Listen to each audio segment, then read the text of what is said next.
After stealing my fortune, my husband locked me in the cellar. His mistress, meanwhile, was living in our family estate. "Enjoy your new tomb," he whispered. The next day, with a single hairpin, I vanished without a trace. And when he came looking for me, he finally realized I was never meant to stay dead. Before the story begins, please write in the comments which city you're watching this from. Don't forget to like and subscribe so this channel can grow and bring you more compelling stories. I stared at my reflection in the mirror of the antique vanity, its carved mahogany frame, a family heirloom passed down through generations. Tonight, the sterling estate, my family's legacy, felt particularly alive. A giant crystal chandelier hanging elegantly in the great hall cast a warm golden glow that seeped under my bedroom door. The faint sound of classical music drifted up from downstairs, a soft accompaniment to the footsteps of the catering staff busily preparing a lavish dinner party. I took a deep breath, trying to calm the strange thrumming in my chest that had been building since the afternoon. On my vanity lay a velvet box, deep blue, its surface slightly faded with time. I opened it slowly. Inside, nestled on a bed of silk, was an antique hairpin. It was crafted from sterling silver, its design intricate and beautiful, a relic of the Art Deco era. I lifted it with both hands. The metal felt cool against my fingertips, yet it sent an incredible warmth surging through my heart. It was the last birthday gift from my late father exactly 1 year ago. A few weeks before he passed away suddenly from a heart attack that doctors said was tragically common for a man his age. I could still hear my father's deep, commanding voice as he fastened the pin into my hair.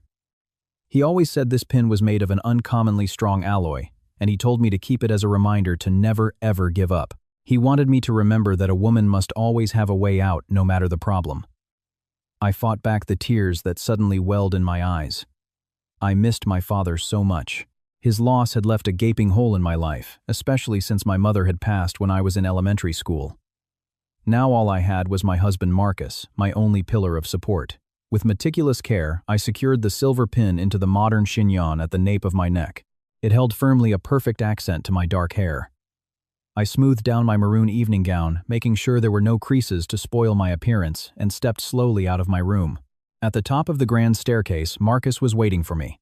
He looked devastatingly handsome, powerful and perfect in a bespoke jet-black suit. A wide smile spread across his face, revealing a perfect set of white teeth as his eyes caught me descending the stairs. He extended his hand, pulling me in by the waist with a gentleness that always melted my heart, and kissed my forehead for a long moment. He praised my beauty with a string of sweet words that never failed to make me feel like the luckiest woman in the world. We walked side by side toward the foyer to greet our important guests. Tonight was a crucial night for Marcus's business ventures. He told me he was introducing new partners who would help expand the company my father had built. While we waited, I noticed a new member of the household staff arranging crystal wine glasses on the long dining table. Her name was Maya. She'd only been working at the estate for 2 weeks. Maya was a very quiet young woman. Her face was often impassive, and she always kept her eyes downcast when speaking to Marcus or me. But as a woman, I saw something different in her gaze. Her eyes were sharp and moved quickly, as if she were observing every corner of the room, monitoring every shadow and noting every detail with precision. At exactly 8 o'clock, the main doorbell chimed, cutting through the classical music. Marcus strode forward with an enthusiasm I found slightly excessive to open the heavy mahogany doors. 2 guests stepped into our foyer with an air of supreme confidence. The first was a middle-aged man, well-built with a crew cut, and a gaze so sharp it felt like it was peeling away my layers. Marcus introduced him as Detective Frank Donovan. I extended my hand with a polite smile, playing the part of the gracious hostess. Detective Donovan's handshake was hard, rough, and cold. A dark, intimidating aura radiated from him, making the hairs on my arms stand up. Later, Marcus whispered to me that Detective Donovan was a high-ranking officer in the city's police department who would help secure our business assets. The second guest was an exceptionally beautiful and elegant woman. She wore a slinky black silk dress that clung perfectly to her curves. Her brown hair was styled in immaculate, glossy waves. Marcus introduced her as Evelyn, a senior investment consultant who would supposedly restructure my inheritance portfolio and manage my father's assets for greater profit. Evelyn smiled sweetly at me, her voice melodic, but I could clearly see a strange glint in her eyes, a look of condescension as she scanned my face. Her smile didn't reach her eyes at all. As I invited them toward the dining room, the corner of my eye caught a strange sight. Maya, the new staff member, was standing frozen near a large pillar separating the living and dining areas. Her face was ashen like a corpse. The silver tray of napkins she was holding trembled violently. Her eyes were locked on Detective Donovan and Evelyn, with an expression of pure shock and terror, which she desperately tried to hide by bowing her head. I frowned, puzzled by her extreme reaction. Did she know my husband's guests from her past? But I had no time to ponder it further, as Marcus's baritone voice called me to take my seat at the head of the table. The dinner proceeded with a veneer of polite laughter and stiff business talk. Course after course was served. Marcus endlessly praised Evelyn's genius in predicting market trends, while Detective Donovan recounted some of his exploits in maintaining law and order in the city. I just sat quietly smiling, trying to play my part as the elegant hostess, even as a growing sense of unease and anxiety churned inside me. In the middle of their animated conversation, Maya approached to serve the dessert, a caramel flan. As she leaned over to place the beautiful plate in front of me, I felt the back of her hand deliberately brush against my palm. A tiny, tightly rolled piece of paper was slipped into my hand with a movement so swift and neat it was almost invisible to anyone else in the room. After setting down the plate, Maya bowed her head deeply and retreated hastily toward the kitchen. My heart instantly began to pound against my ribs. I clenched my fist, hiding the paper from the view of Marcus and his guests. A cold sweat trickled down the back of my neck. I cleared my throat softly, then excused myself, telling Marcus, Donovan, and Evelyn I needed to visit the powder room to touch up my makeup. The moment I was inside the guest bathroom, I locked the door. With a racing pulse and trembling hands, I quickly unfolded the small piece of paper under the vanity light. The black ink was slightly smudged as if written in a great hurry, but the message was chillingly clear. Mrs. Sterling, do not drink the wine your husband gives you tonight. The female consultant is part of a dangerous syndicate. Something is wrong with the renovations in the wine cellar. I stared at my own pale reflection in the mirror. My head was spinning.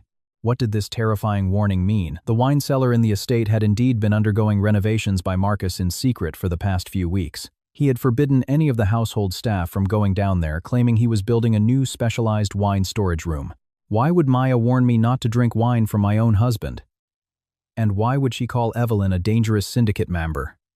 My mind was at war with my heart.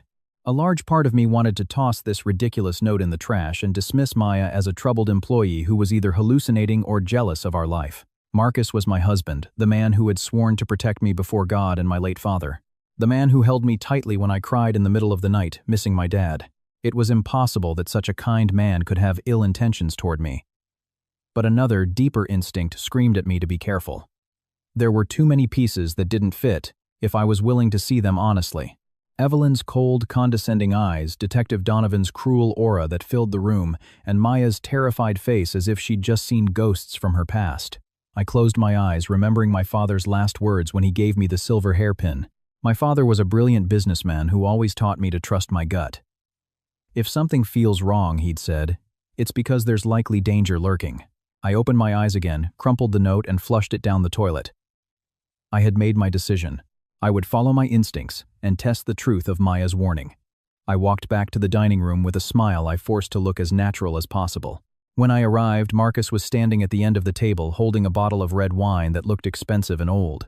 He began pouring it into the crystal glasses. When he reached my seat, he looked into my eyes and smiled sweetly. A smile that made me want to trust him, but now it just made my stomach twist into knots. This is a special vintage I've been saving for my beloved wife. A toast to celebrate this wonderful evening, Marcus said, his voice a soft caress.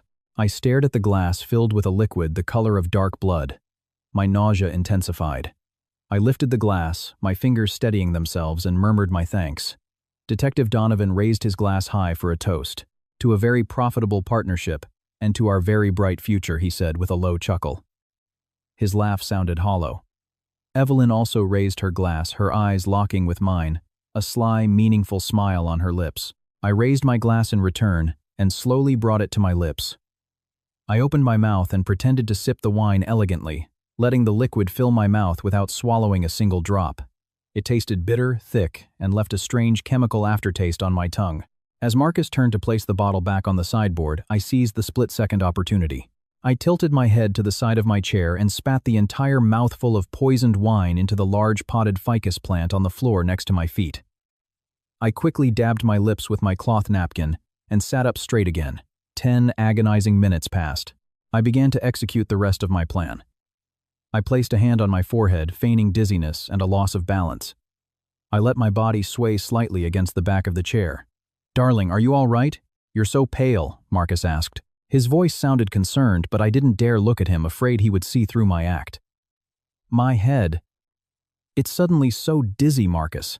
Everything is spinning and I feel so nauseous," I whispered, my voice intentionally weak as if my strength was draining away.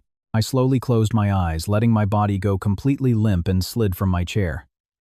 I heard the scrape of a chair being pushed back violently. Marcus's strong arms caught me by the waist and shoulders just before I hit the hard marble floor. "Eleanor, Eleanor, darling, wake up," he called, tapping my cheek a few times. I gave no response. I let my head fall against his arm, regulating my breathing to be slow, and even just like someone who had lost consciousness from a powerful sedative. In the darkness behind my closed eyelids, I waited in agonizing suspense. What would the husband, who had always pretended to love me so dearly, do now? I let the full weight of my body rest limply in Marcus's arms. The scent of his masculine pine-scented cologne, which I had always loved, now mixed with the heavy aroma of wine on his breath, making my stomach churn. I held my breath, concentrating on keeping my facial muscles completely slack, showing no sign of awareness. In the deepest part of my heart, I had thought Marcus would scream in panic, call the staff for help, or immediately phone our family doctor to save my life. But the bitter reality that slowly unfolded in that room shattered my sanity and my love into a million pieces. The dining room fell into a heavy, awkward silence. There was no panicked husband, no cries for help. All I heard was a long, drawn-out sigh, and the sound of high heels clicking leisurely closer. "Well, the drug worked quickly and smoothly," a woman's voice said, breaking the silence. It was Evelyn. Her tone was no longer elegant and polite, but cold, cynical, and calculating. "Of course it's fast. The dose I mixed into her glass was enough to take down a full-grown horse," Marcus replied, his voice devoid of any emotion. My heart stopped. My own husband's voice. There was no love in it, only a flat, prideful tone that radiated a cruel satisfaction. Marcus slipped an arm under my knees and lifted me effortlessly. He was carrying me bridal style, a romantic gesture he often did when we were joking around. But tonight, there was no love in his strong embrace. It felt like the grip of an executioner. I felt his footsteps begin to move away from the dining area. I struggled to control my racing heart. Where was he taking me? Was he going to dump my body outside to be killed? Or was he taking me directly to the cellar to be buried alive, just as Maya's note had warned? But his path was strange. We weren't going down. We were climbing the mahogany staircase to the second floor. This wasn't the way to the cellar at all. Evelyn's high heels clicked right behind us, followed by Detective Donovan's heavy tread. I also heard the faint sound of a large suitcase on wheels being pulled by Evelyn across the carpeted stairs.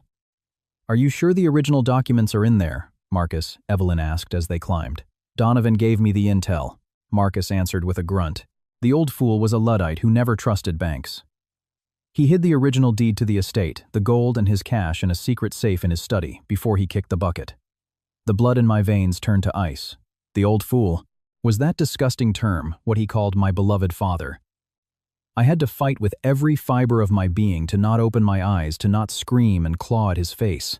I bit the inside of my cheek until I tasted the metallic tang of blood just to distract myself from the pain and hold back the sob that was clawing its way up my throat. Marcus stopped walking.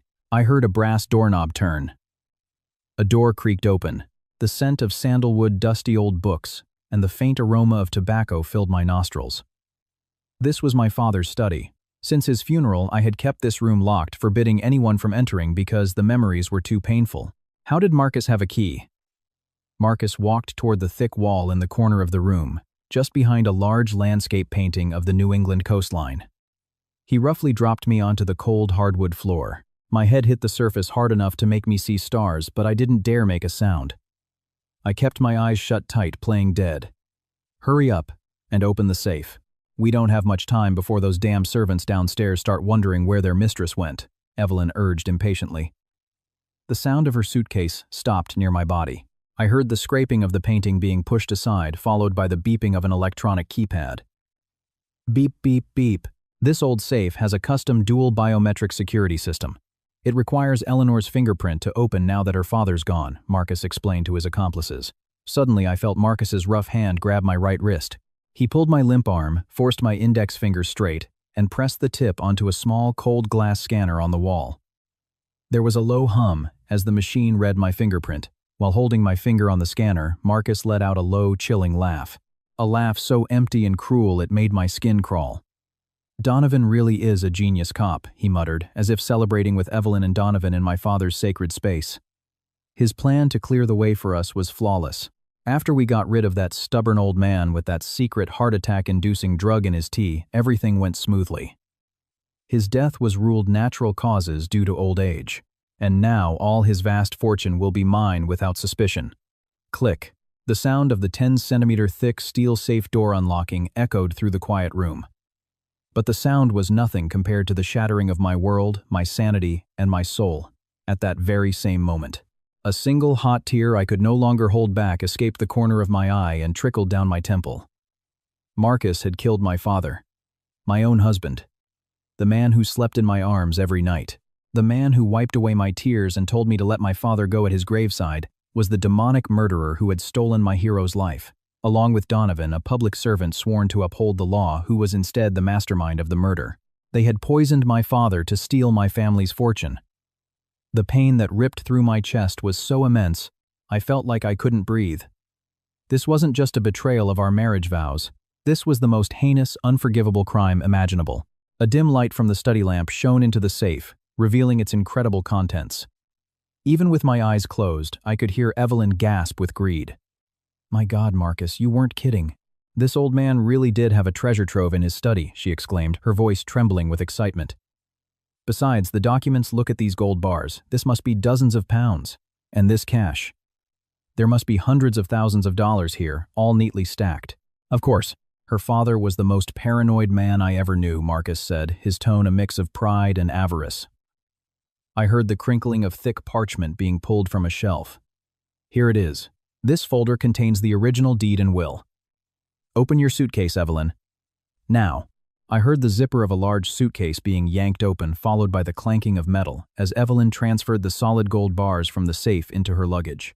The rustle of paper followed as stacks of cash were thrown in along with my father's estate documents. "It's all in and secure," Evelyn said, zipping the suitcase shut.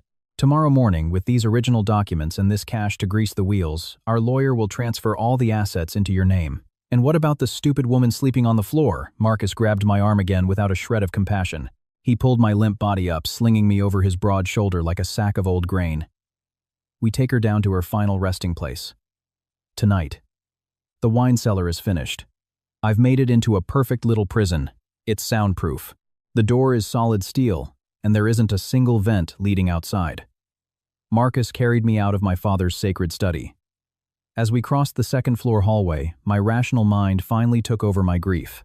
I realized that if I continued to cry in silence, I would truly die tonight. I had to find a way to escape this hell. I had to avenge my father and reclaim everything that was rightfully mine. As my body swayed on Marcus's shoulder, I discreetly felt for my hair, carefully checking that my late father's silver hairpin was still firmly in my chignon. Thank God. It was hidden by my disheveled hair. The journey down the stairs felt like an eternity of torture. We passed through the dark, empty kitchen corridor. Marcus opened a thick, hidden wooden door that led to a set of damp stone steps. The air immediately turned cold and smelled of moss and wet earth. This was the only access to the estate's old cellar, which had been left empty for decades before Marcus had unilaterally begun to renovate it. Marcus threw my body onto the rough, cold concrete floor. Every bone and joint ached from the impact, but I bit my lip and kept my eyes closed. I could feel the oppressive darkness and the chilling air seeping into my bones. I heard Marcus's shoes shift as he crouched beside my head. His large, rough hands pawed at my neck. With a vicious tug, he ripped the heirloom diamond necklace from my neck, the chain breaking and scratching my skin. Then he pulled a thick gold bracelet from my wrist and forcibly twisted my diamond wedding ring from my finger. He stripped me of every piece of expensive jewelry like a common street thug. But because my hair was so messy and covered part of my head, he ignored the silver hairpin hidden in my chignon. He must have thought it was a cheap, worthless bobby pin. Marcus stood up again. I could feel him looking down at me, lying weak on the disgusting concrete floor. "You know, Eleanor," he whispered, his voice dripping with mockery. "You are the most foolish and gullible rich woman I have ever met. I was so sick of pretending to love you, to kiss you, to sweet-talk you every single day. Donovan will file a missing persons report for you tomorrow morning. His idiot subordinates will be sent to search for you at the bottom of a river or in a ravine, not in your own home. Your father's entire fortune and your life are now mine to pay off my debts to Evelyn's syndicate." Marcus's footsteps turned and walked away. He was leaving the suffocating cellar. The screech of a heavy solid steel door being pulled from the outside echoed sharply. Before the door sealed me in, Marcus whispered one last sentence from the threshold, his voice reverberating eerily in the small space. "Enjoy your new tomb, darling." Slam. The massive steel door was slammed shut with such force that the concrete floor vibrated slightly. I heard the scrape of a thick iron chain being wrapped around the outside handle, followed by the loud click of a giant brass padlock being locked. The sound of Marcus and Evelyn's footsteps and the rolling of the suitcase full of my fortune faded as they climbed the stone steps. Then a final slam of the wooden door above, and their footsteps vanished into silence. Total darkness stole my vision. A thick, deadening silence pressed on my eardrums until they rang. This room was perfectly soundproofed. Not a single sliver of moonlight could penetrate this massive cell. I slowly opened my eyes into the pitch-black void. The tears of despair I had been holding back finally broke free, streaming down my cheeks. My sobs shattered the silence, echoing pathetically off the cold concrete walls. I cried my heart out like a child mourning my father's cruel murder at the hands of the man I trusted most in the world. I curled up on the freezing floor, hugging my trembling knees. Fear of death, burning rage, and utter hopelessness mixed into a single poison that tore at my sanity. How could I possibly get out of this cursed place alive? The steel door had no handle on the inside. The air in the room felt limited, thinning with every breath. Even if I screamed until my throat bled, no one in the world above would hear me. Detective Donovan was a corrupt, high-ranking cop, which meant the city's law enforcement was under his control. I was completely isolated, alone, waiting for death. Suddenly, in the midst of my weakening sobs, my ears caught a very faint sound cutting through the deathly silence. It wasn't a hallucination. It was coming from the direction of the steel door in front of me. Tap, tap, tap, tap. A soft, rhythmic, and careful metallic tapping on the outside of the steel door. My heart leaped into my throat. I instantly held my breath, wiped away my tears, and began to crawl slowly toward the door in the blind darkness. "Mrs. Sterling, are you awake?" A soft but clear whisper reached my ears from a narrow gap at the very bottom of the steel door. The gap was only about 2 fingers wide, intentionally left for emergency air circulation during the renovation. I pressed my dirty face against the cold floor, bringing my mouth as close to the air gap as possible. "Who's there?" I asked, my voice hoarse, ragged, and trembling. "It's me, Mrs. Sterling." Maya, the voice from outside, replied, and I wanted to weep with relief. I snuck down and followed them. Marcus and that vile woman are celebrating in the study with Detective Donovan. "But ma'am, I have a big problem. I don't have the key to the padlock. It's huge, wrapped in chains and made of solid steel that a hammer can't break." Hearing Maya's name, a bright spark of hope lit up the darkness in my heart. She hadn't run away. The new housekeeper was willing to risk her life to come down and help me. But despair quickly set in again. If Maya on the outside couldn't find the key or break the lock, how could I escape? Marcus wouldn't sleep soundly tonight. He would surely come down to check if I had suffocated before morning. In the midst of my confusion and panic, my right hand unconsciously moved to my head, my hair a tangled mess. My cold fingers suddenly touched the hard carved end of a metal object. The antique silver hairpin, my late father's last gift. My father's words echoed in my mind as clear as if he were whispering them right beside me. "Keep this as a reminder that you always have a way out."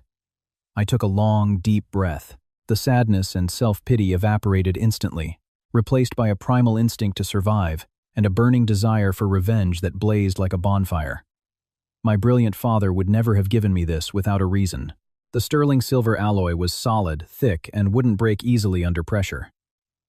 I yanked the metal hairpin from my chignon, my hand still trembling but now filled with a steely resolve. I pushed the silver pin through the narrow air gap under the steel door. "Maya," I whispered from inside my prison, my voice now much calmer, more calculated and firm. "Take this. Use it to force the lock." My father made sure from heaven that I would never let myself die rotting in this place. In the torturous, deadly darkness, I heard Maya's sharp intake of breath from the other side of the door. My trembling fingers had just released my late father's silver hairpin, pushing it through the 2-finger-wide air gap. I heard a soft scrape as the pure steel silver alloy hit the concrete floor on the other side. Maya picked it up quickly. "Is this Solid sterling silver, ma'am? Maya whispered. Her voice trembled slightly, but there was a sudden note of professionalism in her speech. A tone that was completely out of place for a timid new housekeeper. Yes, I answered hoarsely, pressing my cheek against the ice-cold floor to get my ear closer to the gap. It's a very hard metal. My father always made sure his things were built to last. Can you use it, Maya? You said the padlock is huge. There was a moment of silence. Then Maya whispered back this time with a tone that was firm and full of calculation. I can open it, ma'am, but I'll have to break this precious hairpin into 2 pieces. I'll use one part as a tension wrench and the sharper part as a pick for the pins inside the brass cylinder. Do I have your permission to damage your father's heirloom? Tears streamed down my face again. But this time not from despair, but from a profound sense of gratitude. My father would be smiling down from heaven watching his daughter use his gift to save her own life. Break it, Maya. Do whatever you have to do. I want to live, I stated firmly. Understood, ma'am. Please move back from the door and don't make a sound. If Marcus or Donovan comes down to check, I won't have time to hide. I immediately crawled back a few feet into the darkness, hugging my knees tightly. From outside, I heard Maya's footsteps move a little further away. Then came the sound of intense pressure, as if she were bracing the metal against the stone door jamb, followed by a sharp crack. Snap. She had successfully broken the silver pin in 2. Time seemed to stretch on agonizingly slow. 1 minute felt like an hour. In the soundproof chamber, the only sounds were the thunder of my own heart and the faint, delicate scraping of metal from behind the door. Scritch. Click. Scritch. Maya was at work. I didn't know how a housekeeper had the skills to pick a complex steel padlock in near-total darkness, but I didn't care. I just kept praying, begging God and my late parents to give me a way out. Damn it, Maya cursed in a whisper from outside. My heart nearly leaped out of my chest. What is it, Maya? I asked frantically from my side of the door. The 3rd pin in this lock is a bit rusty. This metal is strong, but my hands are slippery with sweat. Please, ma'am, just give me a few more minutes. Don't make a sound. I clamped my hands over my mouth, stifling a sob. Above me on the luxurious main floor of the estate, my husband was laughing, celebrating after stealing my family's entire inheritance and locking me away to die. He had even admitted that he and that cop Donovan had poisoned my father. An incredible rage began to burn through my veins. I would not die here. I would not let them enjoy a single cent of my father's hard-earned money. Click. A loud metallic shift shattered the oppressive silence. It was the most beautiful sound I had ever heard in my life. The thick iron chain wrapped around the door handle was pulled away, clattering onto the concrete floor. The heavy solid steel door creaked open as it was pulled from the outside. Light from the cellar hallway flooded into my prison, blinding my eyes, which had grown accustomed to the pitch-black darkness. Standing in the doorway was Maya. She was breathing heavily, her face covered in a cold sweat. In her hands were the 2 pieces of my silver hairpin, now slightly bent. I tried to stand, but my legs were too weak, and I nearly collapsed. Maya quickly stepped inside and caught me, supporting me with a strong arm. We have to go now, ma'am. They're drinking upstairs. They'll probably be drunk soon, but we can't take any chances. Let's go through the back kitchen door, Maya said, her voice trembling but her eyes blazing with determination. Thank you, Maya. Oh my God, thank you so much, I sobbed, leaning on her shoulder. Maya returned the broken hairpin to my palm. I clutched it tightly, as if it were my lifeline. She helped me up the stone steps with extreme care, each step taken in silence. We passed through the dark corridor, and finally reached the deserted kitchen. Through the kitchen window I could see lightning flash across the night sky, followed by a clap of thunder. A heavy rain was falling, creating a curtain of water that obscured the view outside. This storm was an invaluable blessing for our escape. Maya grabbed 2 dark plastic raincoats from a staff closet and helped me into one over my torn evening gown. She then slowly opened the back kitchen door. The night wind carrying droplets of rain hit my face. It was freezing, but it was the most real thing I had felt in hours, a shock that told me I was finally free from that underground tomb. This way, ma'am. We can't use the main road. Detective Donovan has probably posted his men to patrol this wealthy neighborhood. We have to cut through the small woods behind the estate to get to the old highway, Maya instructed. I just nodded, obeying without question. We ran through the curtain of torrential rain. My high heels had been lost when Marcus dragged me away, so I ran barefoot across the wet grass and muddy ground. Twigs and branches scratched my arms and legs, but I didn't feel the pain. My mind had only one goal: get as far away from this estate as possible. After running for nearly 20 minutes through the dense woods and thick underbrush, we reached the edge of the old, rarely used highway. My breath came in ragged gasps, and my chest ached. We hid behind a large, dark banyan tree. Suddenly, in the distance, two bright headlights swept across the wet road. A faint siren could be heard. Maya swiftly pulled me down to the muddy ground, pushing my head under some bushes. A police patrol car drove slowly past our hiding spot. On the side of the car, I could see the city's police crest. My heart hammered against my ribs. It had to be Donovan's men. He wasn't even waiting until morning. He had already deployed his cronies to sweep the area under the guise of a routine patrol. "Don't move a muscle, ma'am," Maya whispered, her hand pressing firmly on my shoulder. The patrol car stopped just a few yards from our tree. The passenger window rolled down and someone shone a high-powered flashlight into the bushes across the road, then toward the trees near us. The beam of light swept over the wet leaves just inches from our bodies, camouflaged by the dark raincoats and mud. I squeezed my eyes shut, holding my breath until my lungs burned. After a few seconds that felt like an eternity, the car window rolled back up. The patrol car continued down the road and disappeared around a bend, leaving us in the darkness and pouring rain. Maya let out a long breath and pulled me to my feet. "We can't use public transport, or a taxi, ma'am. Donovan can trace all of that too easily. We have to walk, take the side roads to the edge of the city. I know a place that's completely safe. A place where Donovan and Marcus can never touch you." "Where are we going, Maya?" I asked, wiping rain and mud from my face. "To my uncle's house, ma'am. He's the only person in the world who can help us turn this around." Maya looked at me, her eyes sharp in the rain. "Let's go before another patrol comes." We walked on through the cold, cruel night. Every step on the rough asphalt sent a jolt of pain through my bare feet, but I didn't stop. My hand remained clenched around the broken silver hairpin in my raincoat pocket, drawing strength from the small object to move forward toward justice. The walk through the rainstorm took over 2 hours. My body was racked with shivers, my lips were blue, and my feet were covered in bleeding cuts and blisters. We navigated the narrow streets of a quiet, working-class suburb far from the glittering lights of the city center where my estate stood. Finally, Maya stopped in front of a modest house with a yard full of medicinal plants and a sturdy, aging wooden fence. A dim porch light was on. Maya didn't knock randomly. She used a specific rhythm, 3 quick taps, a pause, then 2 slow taps. A few moments later, we heard footsteps inside. A lock turned, and a deadbolt slid open. The wooden door opened slowly to reveal an elderly man with a full head of white hair. He wore a simple cotton shirt and thick reading glasses. His face was lined with wrinkles, but his posture was still remarkably straight, and his eyes held the sharp intelligence of a keen thinker. "Maya, what are you doing here so late? It's pouring," the old man said, surprised to see his niece standing on his doorstep drenched. But his gaze immediately shifted to me, shivering behind Maya, my face pale and smeared with mud. The old man's eyes widened behind his thick lenses.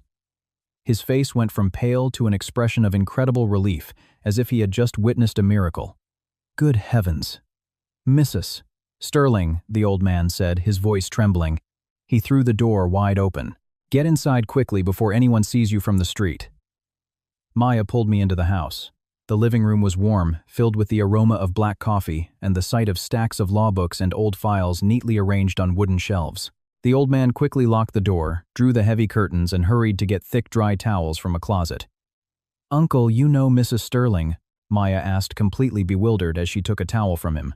"You just told me to apply for a job as a housekeeper at the estate. You never said you knew the owner personally." The old man sighed deeply, looking at me with a mixture of guilt and emotion. "Mrs. Sterling, please sit down and get dry. I'll make you both some hot ginger tea." I sat on the soft fabric sofa, wrapping my shivering body in the towel. Maya sat beside me, still looking at her uncle, demanding an explanation. A few minutes later, the old man returned with a tray carrying 2 steaming mugs of ginger tea. He set the tray down and sat in the armchair across from us. "My name is Arthur Finch, ma'am," the man began, his voice calm and reassuring yet firm. "I am Maya's uncle. I used to work as a private investigator and legal consultant. And before your father passed, I was one of his most loyal and trusted confidants." I froze my mug halfway to my lips. My eyes locked onto Arthur's. "You knew my father. More than just knew him, ma'am," Arthur replied with a sad smile. 30 years ago, when I was a young, poor investigator framed in a major case, your father was the only person willing to hire a lawyer for me and pay for my wife's expensive medical treatments. He saved my life and my honor. I owe him a debt I can never repay." Maya stared at her uncle, her eyes wide. So, that's why you insisted I take that housekeeping job. Why didn't you tell me the truth? Arthur turned to Maya. Because I needed you to act naturally, Maya. If you knew who you were watching, you might have been conspicuous, and her husband would have grown suspicious. You were broken and depressed after being fired from the police force. I gave you this assignment to give you a new purpose, and to repay my debt to this family. I set my mug down, my hand still trembling slightly. Why did you have Maya watch me, Mr. Finch? Did you already know that Marcus meant me harm? Arthur's face grew serious. He leaned forward, lacing his fingers together on the table. I always had a very bad feeling about your husband, ma'am. From the first day your father introduced Marcus to me years ago, I knew something wasn't right with him. His family background was full of lies, and he was secretly dealing with shady characters. I warned your father, but he loved you too much and didn't want to ruin your happiness. Arthur took a heavy breath before continuing. My suspicions peaked the day your father died so suddenly. Your father was a very healthy man. He had regular medical checkups. His death from a heart attack felt wrong. I tried to investigate the autopsy report from the hospital, but all the documents had been sealed by the police department, and the man responsible for sealing the records and closing the case as a natural death was Detective Frank Donovan. At the mention of Donovan's name, Maya's hands clenched into tight fists, her knuckles turning white, her jaw tightened with rage. Donovan, she hissed, her voice full of hatred. That bastard. He was my commanding officer. I was close to exposing a massive money laundering and loan sharking ring in this city run by a woman named Evelyn. Donovan framed me. He planted drugs in my desk and accused me of taking bribes. I was dishonorably discharged, lost my career, and nearly went to prison if it wasn't for Uncle Arthur pulling strings to get me out. All the scattered puzzle pieces in my mind finally slammed together, forming a picture of a conspiracy so horrifying, massive, and well-structured. Evelyn is the head of the loan sharking syndicate, I said, my voice soft but clear. I looked from Arthur to Maya. Marcus must have owed her syndicate tens of millions in gambling debts. Donovan is the corrupt cop who protects them and clears their path. Arthur nodded, his expression grim. That is the most logical conclusion, ma'am. They conspired to seize your father's estate, to cover those debts, and split the rest of the fortune. Suddenly, the chill in my body vanished completely. The sadness and tears that had stained my face evaporated. I reached into my raincoat pocket and pulled out the 2 broken pieces of my father's silver hairpin. I placed the sharp metal fragments on the wooden table in front of Arthur. Arthur stared at the broken pin, his eyes glistening.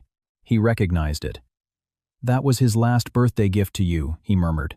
Your father truly was a great protector. Even from beyond the grave, he managed to save your life tonight. I looked into Arthur's eyes, my gaze sharp, cold, and devoid of any weakness. I was no longer the naive, spoiled, and blindfolded Eleanor. Tonight, in that dark cellar, Marcus's obedient wife had been murdered. All that remained was a daughter demanding vengeance for her hero's blood. They didn't just conspire, Mr. Finch, I said, my tone freezing the air in the room. I told them everything I had experienced in my father's study. Tonight, while I was pretending to be unconscious, I heard Marcus and Donovan confess.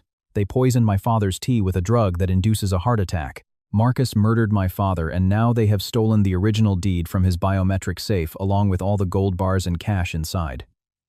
Maya gasped, covering her mouth. Arthur sat frozen, his face slowly turning red with suppressed fury. Tomorrow morning, they'll take that original document to their partner lawyer to transfer ownership of all my assets. I continued, my voice deadly calm. I leaned toward Arthur and Maya. Mr. Finch, Maya, I don't want to run or hide like a coward. I don't care if they're protected by the police or a crime syndicate. I want to destroy them all down to the roots. I want them to rot in prison. Will you both help me plan my revenge tonight? Arthur took off his glasses and rubbed his weary face. When he looked at me again, his eyes reflected the same steely determination as mine. He nodded slowly. I have been waiting for this day for a full year, ma'am, he replied firmly. We will bring them down. Maya leaned forward, her eyes on the broken pin, then on me. A sharp, thin smile touched her lips. Tell me what I need to do, ma'am. I will bring you the heads of Donovan and Marcus on a platter. That night, as the storm raged outside, the 3 of us began to plot a counterattack, one that would ensure Marcus, Evelyn, and Donovan would regret the day they ever woke me from the dead.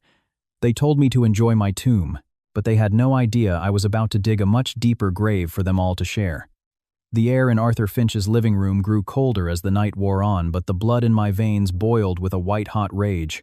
I stared intently at the rough sketch of my own home that Arthur had just drawn on a piece of paper. The three of us huddled together, designing a counterattack that had to be executed tonight before sunrise erased any chance I had of getting justice.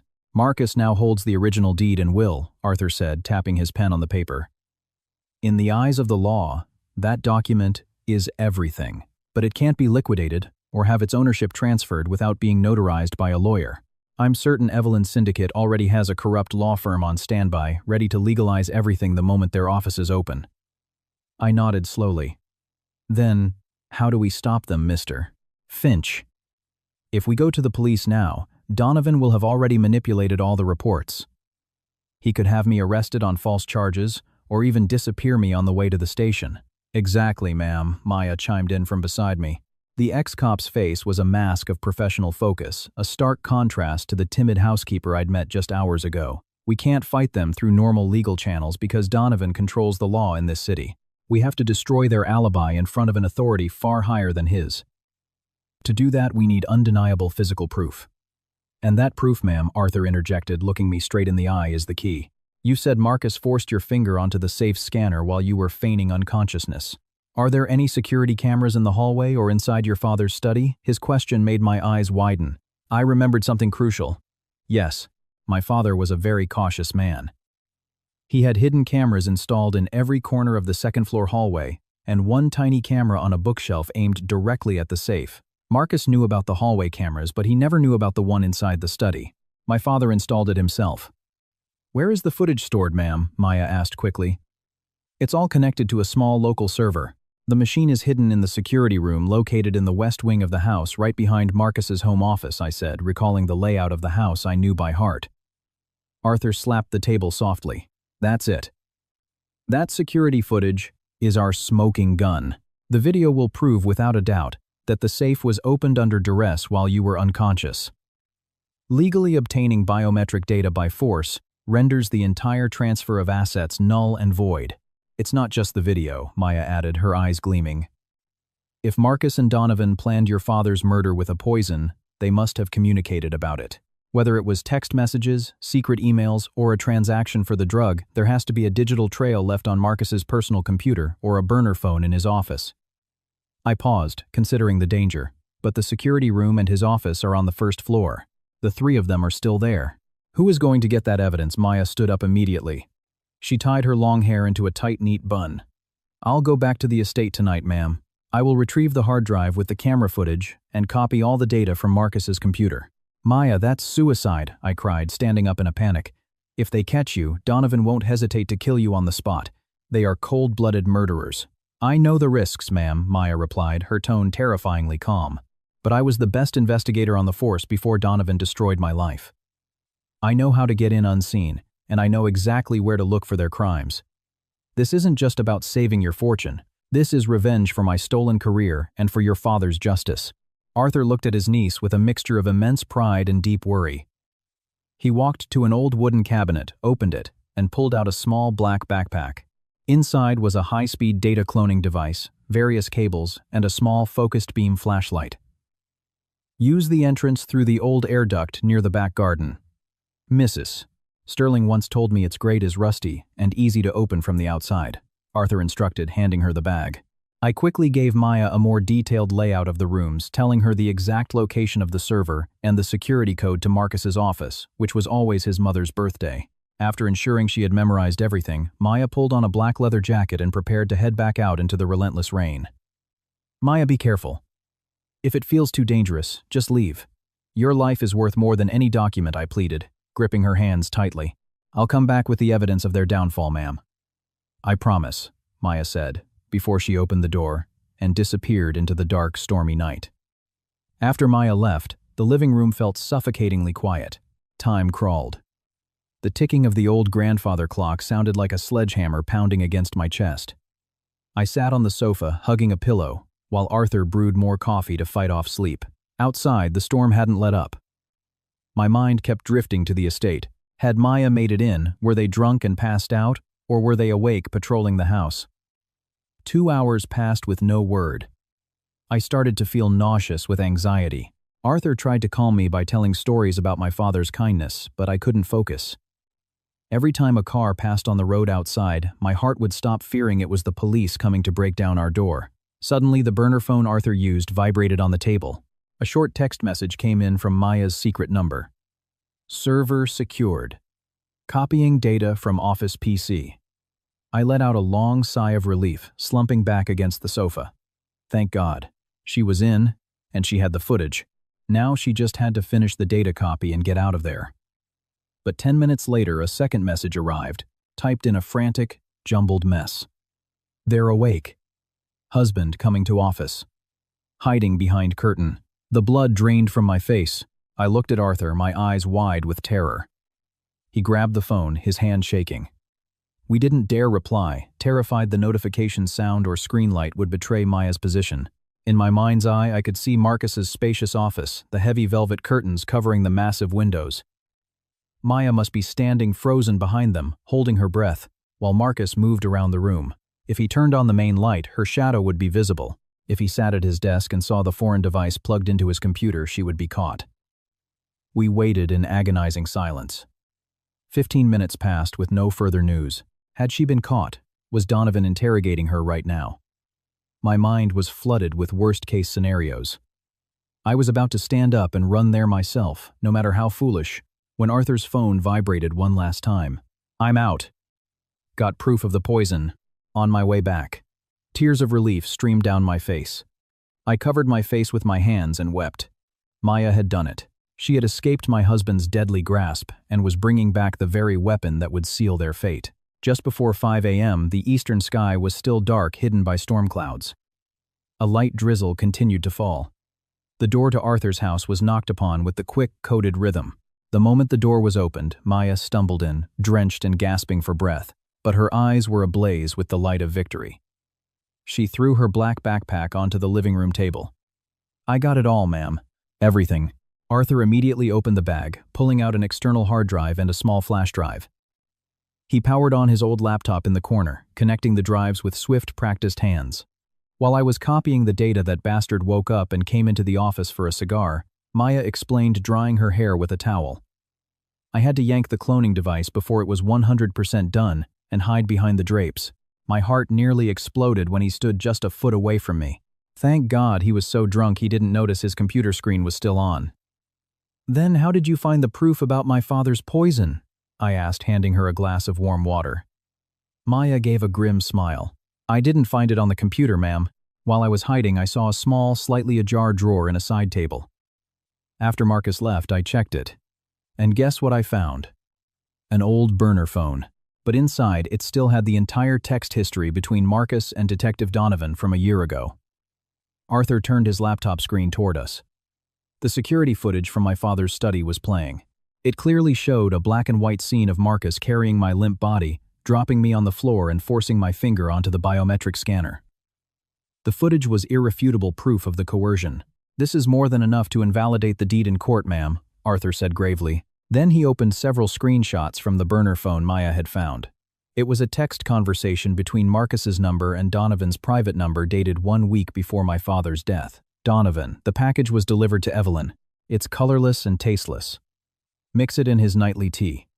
Marcus, done. Are you sure this won't be detected if they do an autopsy? Donovan, positive. It will trigger a natural cardiac arrest within 2 hours. I'll handle the death certificate at the hospital tomorrow to ensure no further autopsy is performed. Just make sure his fortune falls into your hands quickly to pay off our debts. Reading the evidence of their heinous plot made my entire body tremble with an unholy rage.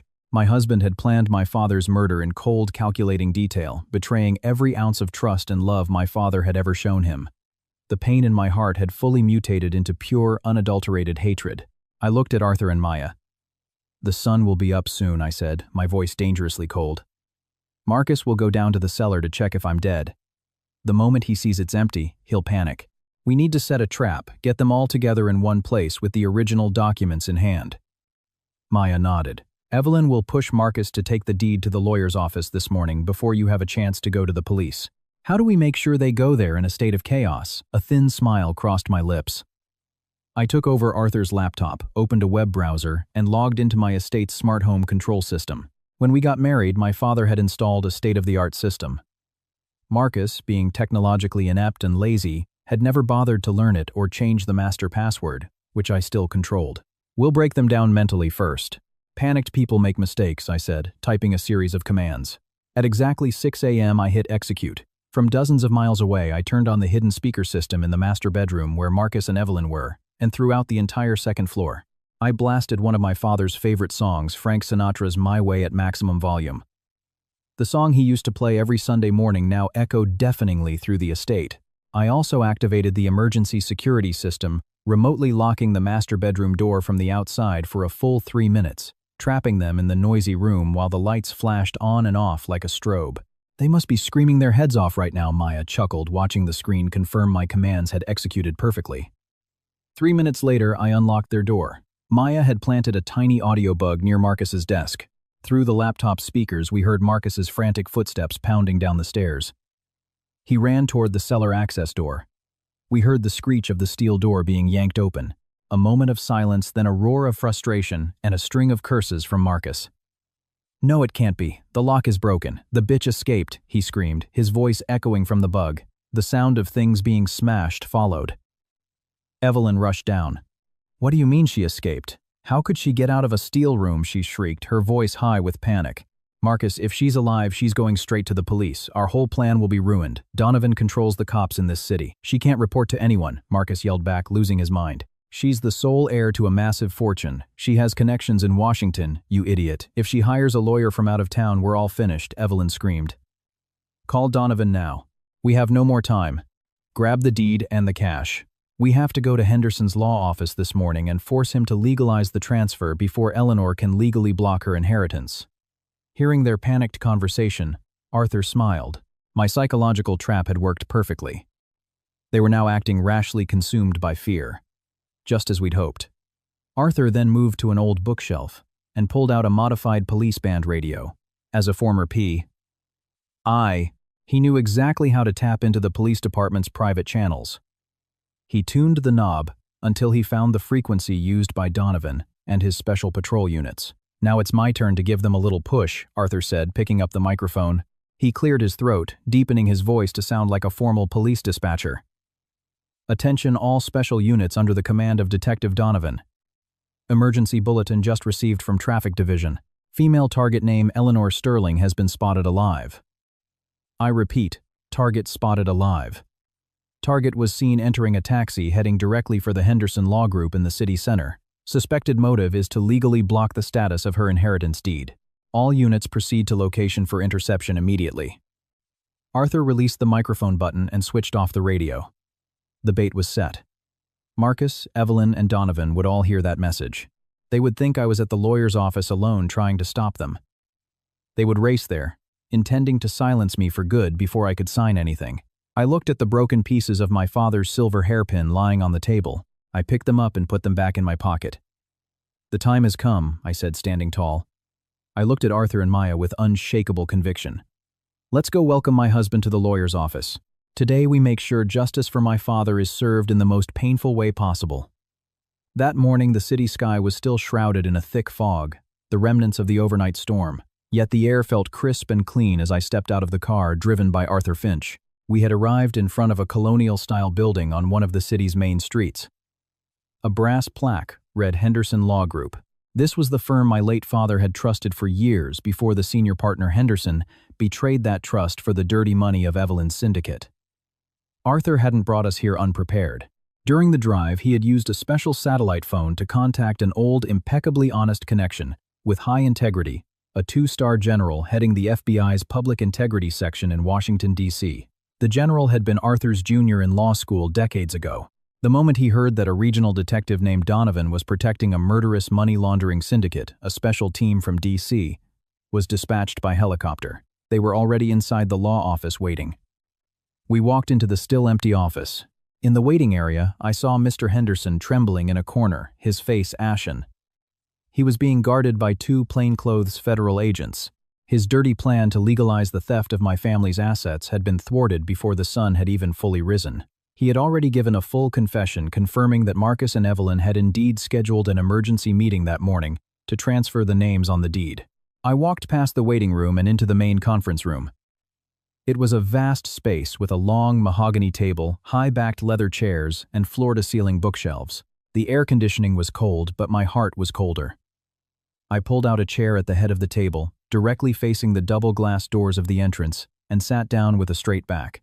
I smoothed my now dirty evening gown and wore a thick coat Arthur had given me. Arthur stood to my right, calm and composed. Maya stood to my left, on high alert. Behind two hidden doors leading to staff rooms and archives, a dozen heavily armed agents from the FBI's Public Integrity and Financial Crimes units were ready. They had concealed their presence perfectly. This room was now a deadly trap with no exit. The clock showed 7 a.m. The screech of tires from a car braking sharply outside broke the silence. I held my breath. Car doors slammed, followed by the sound of hurried footsteps running up the front steps. "Open the door! Open it now!"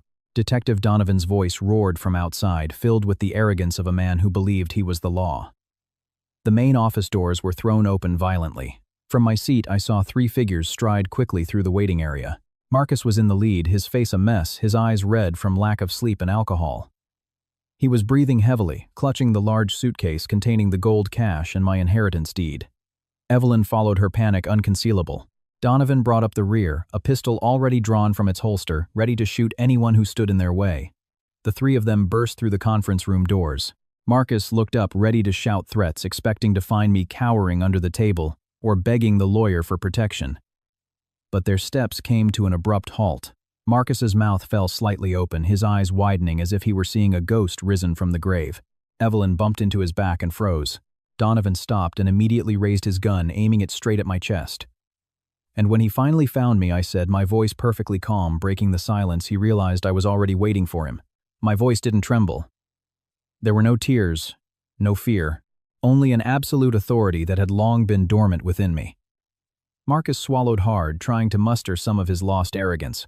"Eleanor, how did you get out of the cellar? What do you think you're doing here?" "Huh? You think you can stop us all by yourself?" Evelyn stepped forward, her eyes filled with venom. "You truly are a stubborn woman. You should have just died quietly down there. Donovan, don't waste any more time. Finish her now. Then we'll force Henderson to sign the documents," she commanded shrilly. Donovan smirked, cocking his weapon with a sharp click. He strode forward, puffing out his chest. "You picked the wrong enemy, Mrs. Sterling. You think bringing a washed-up old and a disgraced beat cop I fired can save you in my city. I am the law here. No one will believe the story of a crazy wife who ran away from home." I didn't break my gaze from the barrel of Donovan's gun. I just shifted my eyes slightly to Marcus. "You killed my father, Marcus. You smiled at me every day, held me when I cried, all while your hands were still stained with his blood. Do you think the fortune in that suitcase will bring you happiness?" Marcus let out a hollow laugh. "Of course it will. Your father was a foolish old man who trusted me too much, and you're just as stupid as he was. Now stop talking and get ready to join him in hell." I leaned back in my chair, looking at the three of them as if they were disgusting insects. "Arthur, I think they're very eager to see who truly holds the law in this room." Arthur nodded with a thin smile. He raised his right hand and snapped his fingers once. In a split second, the room erupted into chaos for the criminals. The doors to the archive and staff rooms were kicked open simultaneously. A dozen agents in black tactical gear, armed with assault rifles, swarmed in, surrounding Marcus, Evelyn, and Donovan from all sides. Red laser sights painted targets on their chests and foreheads. "Drop your weapon on the floor now. This is a direct order from the FBI Public Integrity Section." The team leader bellowed, his voice so powerful it seemed to shake the windows. Hearing the words FBI, Public Integrity Section, all the blood drained from Donovan's face. He went as white as a sheet. The gun in his hand trembled violently. He knew his power in this city meant nothing against a special team from D.C. that was immune to his bribes. Limply, he dropped his gun and raised his hands high in the air. Marcus dropped the heavy suitcase. It hit the floor and burst open, spilling gold bars, stacks of cash, and the folder with my deed onto the red carpet. His legs gave out, and he collapsed to his knees before me. Evelyn began to scream hysterically, realizing her empire was finished. Maya stepped forward from my side. She pulled the external hard drive from her jacket pocket and threw it onto the mahogany table with a loud clank followed by the burner phone. On this drive is the security footage clearly showing the assault and forced use of biometric data you committed against Mrs. Sterling, she announced. It also contains all the money laundering transaction data between Marcus, Evelyn, and Donovan. And most importantly, Maya pointed at the old phone with a look of pure hatred. On this phone are the text messages proving the premeditated murder of Mrs. Sterling's father by poison. Marcus stared at the evidence, gasping for air. He tried to speak to defend himself, but the words caught in his throat. He looked at me, searching for mercy in the eyes of the woman who once adored him. "Eleanor, please." "They forced me," he babbled pathetically. I stood from my chair and walked slowly to the table. I reached into my coat and pulled out the 2 broken pieces of my father's antique silver hairpin. With a slow, deliberate motion, I placed the 2 metal fragments on the table, right in front of Marcus's kneeling form. "You may have been able to force my fingerprint while my eyes were closed, and I was helpless, Marcus," I said, my voice echoing with power. "But through this small object, my father made sure I would always have the strength to open my eyes again and destroy you. Not a single thing in that suitcase belongs to you. It all belongs to me." I looked at the FBI team leader and gave a slight nod. "Get them out of my sight. The stench of their betrayal is fouling the air in this room." Instantly, the agents moved in. They slammed Donovan to the floor, cuffed him brutally, and ripped the badge from his uniform. Marcus was hauled to his feet, his hands cuffed behind his back. Evelyn shrieked as an agent snapped the heels off her expensive shoes so she couldn't run. They were dragged out of the room like trash, leaving me, Maya, and Arthur in the now quiet room. Justice had finally begun. The trial of Marcus Thorne, Evelyn Rossi, and Frank Donovan became one of the biggest and most highly publicized criminal cases in the country's recent history. It lasted for a grueling 6 months, an emotional marathon. But whenever I felt weary from seeing the faces of those murderers in the courtroom, I would remember my father's words and clutch the broken hairpin in my pocket. The constant presence of Maya and Arthur in the front row beside me gave me immeasurable strength. In court, the arrogance the defendants once wore was completely obliterated. The expensive lawyers hired by Evelyn's syndicate were rendered useless against the mountain of precise digital evidence. The security footage played on a giant screen showed in stark detail how cruelly Marcus had dragged my unconscious body and forced my finger onto the safe. But the climax of the trial came when the digital forensics expert read aloud the transcript of the text messages between Marcus and Donovan. The messages discussing the heart attack-inducing poison caused a collective gasp to ripple through the courtroom and brought me to tears. My father, a man who was always smiling and helping others, had been killed so cowardly in his own home. The federal investigators also managed to dismantle Evelyn's entire loan-sharking empire. Based on the financial data, Maya had copied authorities, conducted massive raids, froze dozens of illegal accounts, seized millions in laundered assets, and arrested the remaining syndicate members. Evelyn lost everything. The day of the verdict finally arrived. The courtroom was packed. The head judge brought down his gavel with a loud crack, signaling the end of a long, painful journey. Marcus was found guilty of first-degree murder, domestic violence, grand larceny, and attempted murder. The man who once filled my days with false promises sobbed and begged for mercy as the judge sentenced him to life in prison without the possibility of parole. He would spend the rest of his days in a cold, isolated cell, a fate far worse than the cellar where he had tried to bury me.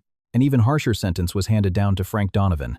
The judge declared that as a law enforcement officer who had betrayed his oath, masterminded a murder, and protected a criminal syndicate, his crimes were a betrayal against the nation itself. The jury recommended, and the judge imposed the harshest sentence possible under federal law for his crimes. The once imposing detective looked frail and broken, having to be dragged from the courtroom by officers. After the trial, I walked out of the courthouse feeling incredibly light. The heavy weight on my chest was finally gone. The air outside felt clean, and the sun was shining brightly on the first day of my new life. A month later, I stepped back into the Sterling estate. The grand house no longer felt haunted by bad memories. I had changed everything. The first thing I did after regaining full control of my assets was to hire the city's largest construction firm. I ordered them to completely demolish the steel door and the entire dark, oppressive cellar.